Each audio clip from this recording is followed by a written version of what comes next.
it's time now for our latest jaunt into the video games as art genre with the existential French title Bientot, which means soon, the summer.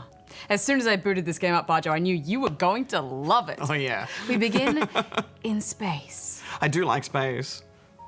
We are informed that this is not a game to be won. There is no goal, there is no story. Simply allow the atmosphere to embrace you.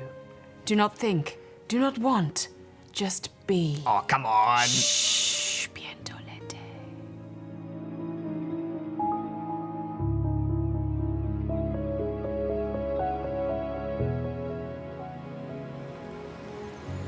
You begin the game by choosing an avatar and you're given the choice of a man or boobs. Then you arrive on the beach.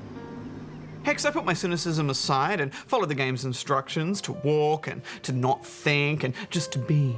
Once you reach the waves, you can't actually walk any further, however, but a series of nondescript statements will rise and fall from the ocean, like whispers that fall like waves on the shores of your memory.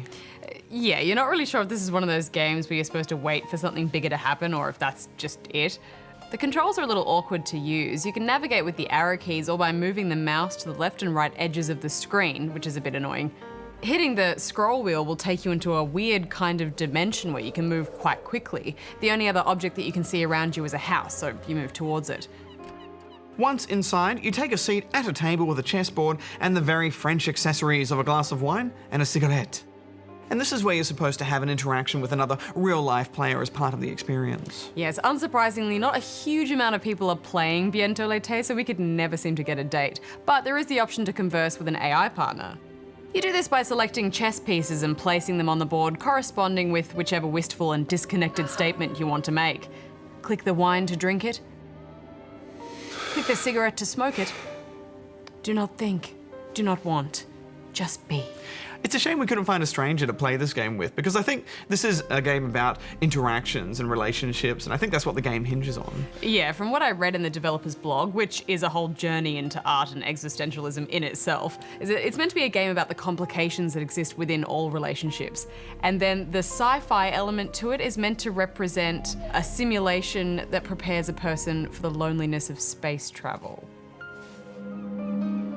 Upon leaving the house, it has changed, and you'll notice a new object in the environment along with another chess piece to add to your collection. And this action is repeated each time you enter and leave the house. All while being faced with the same poignant lines of dialogue. It's almost summer, you have returned. Maybe you will not come again.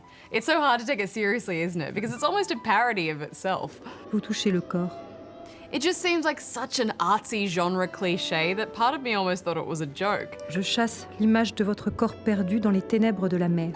That said, if I came across this in a modern art exhibition somewhere in a gallery, I wouldn't be at all surprised. I don't think I'd be any more receptive to it, but this is definitely the most art-focused game I've come across in terms of trying to create an identifiably artistic experience.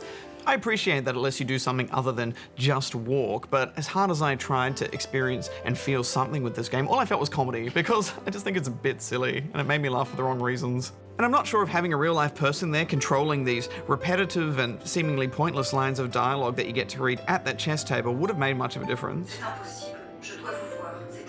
Yeah, and the one time I thought things were going to get interesting was after about 6 or 7 rounds of chess and random beach object encounters. Instead of a chess piece on the ground, I picked up a gun. I mean, I thought to myself, okay, here's where things could get intense. I mean, what does the gun mean? What is it for? But you can't really do anything with the gun at the chess table except put it on the chessboard. I mean, I'm not saying I want to go on a killing spree with it. I'm just saying, why give me a gun if... Maybe that's the meaning of the game. Give a gamer a gun and they immediately want to shoot something with it.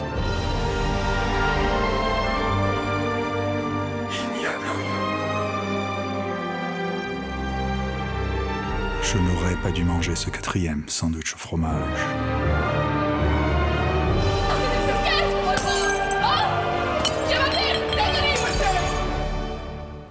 Well, anyway, I think as far as art games go, this definitely succeeds at making you think.